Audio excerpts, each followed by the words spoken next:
Hello, I am Def. My video, I take you on a journey into the fascinating world of freshwater frontaine animals that I observed under my microscope with a USB Svbony camera. These tiny creatures may be invisible to the naked eye, but under the lens of a microscope, they reveal a world of incredible detail and beauty. In this session, I collected samples from a local freshwater frontaine and captured some incredible footage of small animals such as rotifers, water fleas, and amoebas. You'll be amazed at the intricate structures and movements of these tiny creatures as they swim and interact in their microenvironment.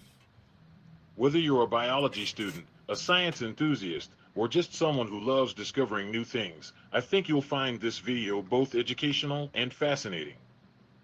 So sit back, relax, and let me take you on an exploration into the mesmerizing world of freshwater frontaine animals. Please subscribe me. Thanks.